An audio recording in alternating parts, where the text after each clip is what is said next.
Championship game, a tale of two halves because of the weather in every conceivable way.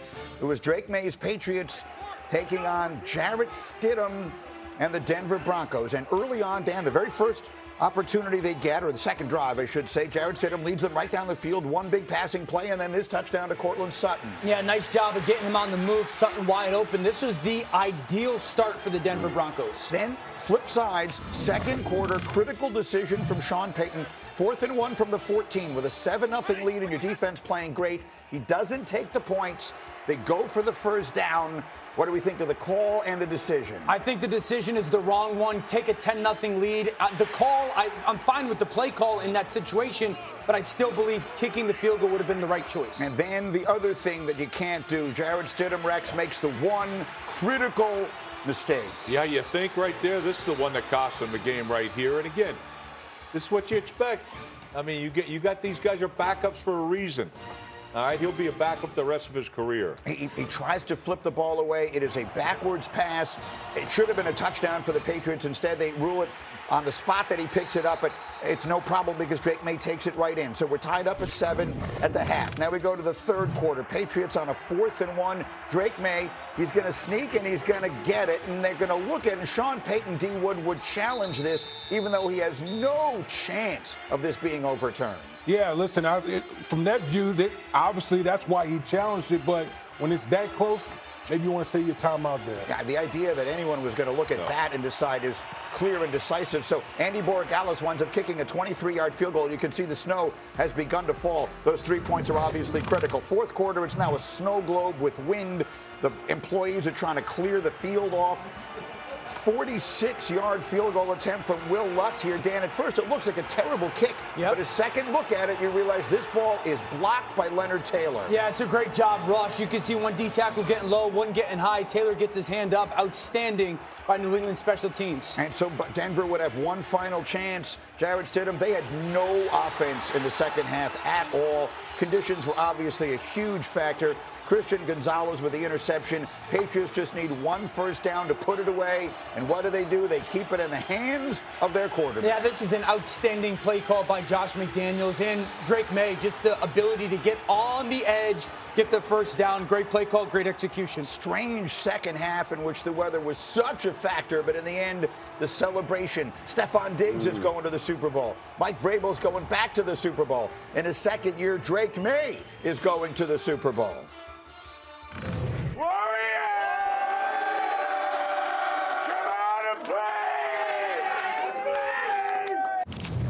Celebrate tonight, and then tomorrow it's how are we going to win the next game. The next game is the Super Bowl. Vrabel helping orchestrate one of the great turnarounds of all time. The Patriots are the 6th team to make the Super Bowl after having 5 or fewer wins the previous season. The last team to win the Super Bowl in that scenario was the Patriots in 2001 in what was Tom Brady's second year. As for the Broncos, lots of questions, particularly about going for it on that 4th down in the second quarter. Here's Sean Payton. There's always regrets. You know, I felt like, here we are, 4th and 1. We felt close enough that, and it's also a call you make based on the team you're playing and how what you're watching on the other side of the ball. So yeah, there'll always be second thoughts.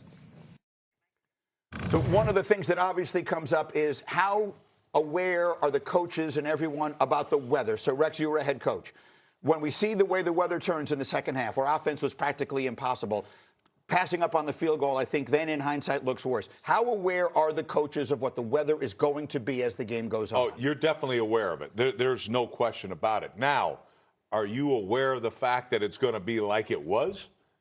Like that bad? I don't think so. Because, hey, we got really bad weather coming in at this time. Right. You know it's coming. But do you really know it's coming in like that? And look, on this call here, I hated the call right here because you got to assume you're going to get pressured here.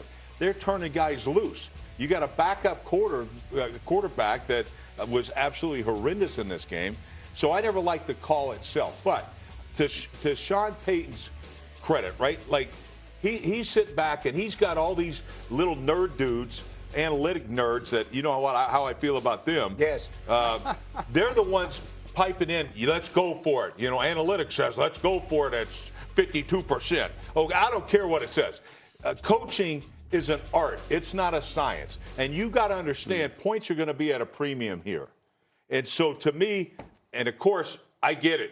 I can sit back and say, oh, yeah, kick it because he missed it. But you got a backup quarterback. I certainly wouldn't have put it in his hands. G-Wood, how about it? How about the kicking the field goal there? It's been sort of a theme in this postseason, teams leaving points on the field in those situations, and it winds up costing them. Yeah, I tweeted right before the play. I'm like, take the points. You're playing with a backup quarterback. Oh, by the way, the Patriots defense is one of the best defenses in the league. So instead of being up 10-0, now you're stopped on 4th down. Then you turn the ball over. The Patriots are going to score, and the game is totally flipped on its head, 7-7. I feel like in the postseason, not only in the postseason, but this whole season, the pendulum has swung too far with coaches being ultra aggressive on 4th down. It's almost like these coaches are allergic to points. Like in this situation right here, that was a chip shot field goal. You take the points in that situation because points are at a premium, and it cost, and it came back to bite Sean Payton in the butt right there. Now, listen, if they go up 14-0, everybody's saluting him for being a genius, but they didn't. And there has been a shift. It has not just been in this postseason. It's been the last few seasons where somehow coaches have felt emboldened to bypass these field goals. It feels like 4th and anything, they're going for it more often than they're taking field goals. The reason is the way analytics work is if you play that game 10,000 times, in the long run, you will wind up benefiting from having gone for it more than you will kicking the field goal. But to your point, you're not playing the game 10,000 times. You're playing that game, that day, that moment, in those conditions, with that backup quarterback. And so that's where the art comes in beyond the science. Haven't gotten Dan in here. Big picture You thoughts. kick the field goal. 100% you kick the field goal. And the difference between going for it on 4th down and goal like the Rams did and going for it on 4th down like Denver did was you're not guaranteed if you convert 7 points. Right. You're just guaranteed another set of downs. And so in that moment, and I know Sean Payton was talking about momentum, but momentum is up 10-0 against, and you have a top 3 defense as well. Yeah. And so At home. Yeah, I just think that Sean's going to look back and understanding you called timeout.